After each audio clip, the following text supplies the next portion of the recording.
ओम शांति।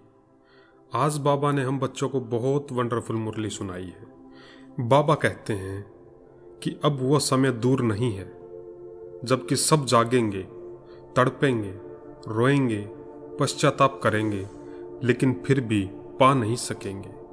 बहुत प्यारी, बहुत पावरफुल वाणी बाबा ने हम बच्चों को आज सुनाई है। बाबा कहते हैं कि पहले तो जितनी भी मजबूरियां हैं ना, उन सब को मजबूती से समाप्त करो। बाबा कहते हैं कि महावीर कभी भी किसी मजबूरी को मजबूरी नहीं समझेंगे, किसी भी बात को मजबूरी नहीं समझेंगे। जैसे माया का सामना करना है, व्यर्थ संकल्प आते हैं, समर्थ संकल्प बनाने हैं, तो मजबूर हो जाते हैं। बाबा आते ही हैं, बाबा क्या करें। बाबा सुनाते हैं कि अपने आप को मजबूर मत करो, अपने आप को मजबूत बनाओ। अंगद के समान अपने बुद्धि रूपी पांव को एक बाप की याद में स्थित करना है। बाबा कहते हैं कि आप बच्चे तो बहुत बहुत बहुत पदम पदम भाग्यशाली हो।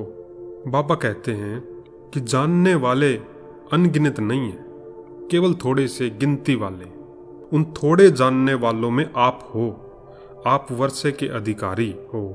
बाबा कहते हैं जब वो सब जाग जाएंगे, जैसे अभी जो अज्ञानी आत्माएं हैं उन सबको भी बाबा का संदेश मिलना है। बाबा कहते हैं जब वो सभी जाग जाएंगे तब वो कोशिश करेंगे कि हम भी कुछ कणा दाना ले लें, थोड़ा सा बाबा से शक्तियां ले लें, थोड़ा सा वर्षा ले लें।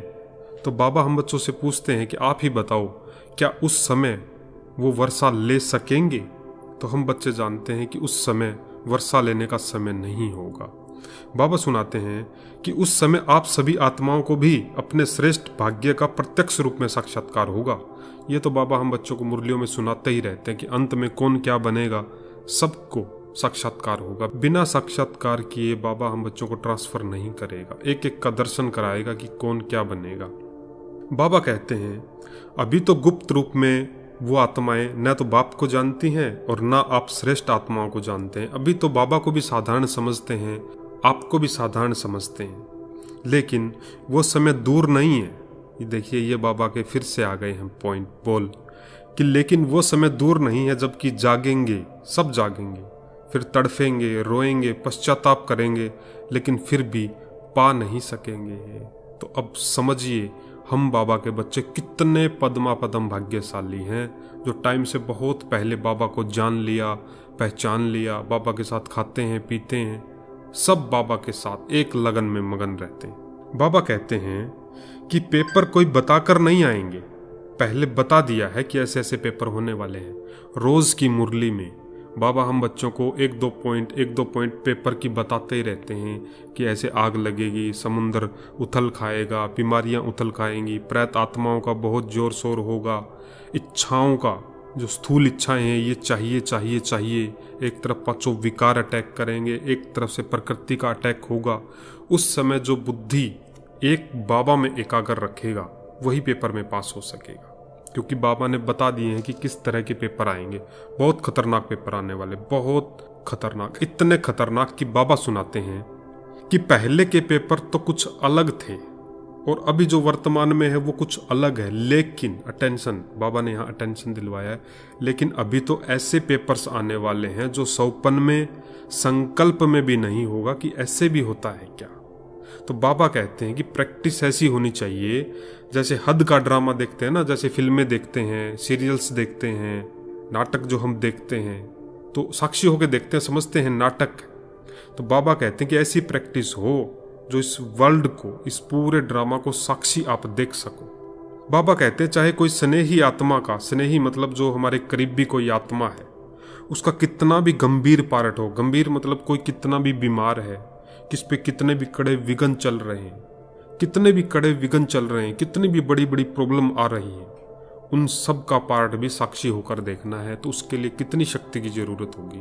उसके लिए बुद्धि में केवल एक बाबा, दूसरा ना कोई, अंगद के समान। जैसे हनुमान जी का पांव रावण हिला नहीं पाया था क्योंकि उनके दिल में कौन था?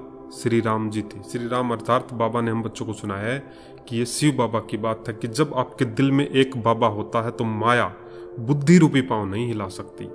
यहाँ पर बाबा स्थूल पांव की बात नहीं कर रहे, बुद्धि रूपी पांव, जैसे बुद्धि भटक जाती है, बीमारी अपनी तरफ बुद्धि को खींच लेती है, संसार बुद्धि को अपनी तरफ खींच लेता है, छोटी छोटी समस्याएं बुद्धि को खींच लेती है। तो बाबा कहते हैं कि एकाग्र, एक बाबा में एकाग्र। बाबा सुनाते हैं कि कई बच्चे ऐसे हैं जो घबराते नहीं हैं, बिल्कुल नहीं घबराते, लेकिन युद्ध में लग जाते हैं। जैसे कोई प्रॉब्लम आई, उसको ठीक करने में पूरा समय दे देंगे, उसके चक्कर में ना तो बाबा को याद करते हैं, ना टाइम पे जैसे कई बार मुरली सुन पाते हैं। क्यों? घबराते नहीं है, उनके दिल में बाबा भी होता है, लेकिन बाबा कहते हैं सारा टाइम युद्ध में चला जाता है। बाबा कहते हैं कि जितनी भी प्रॉब्लम्स आ रही हैं, जितना भी जो हम देख रहे हैं, जरूर कुछ ना कुछ कल्याण होगा।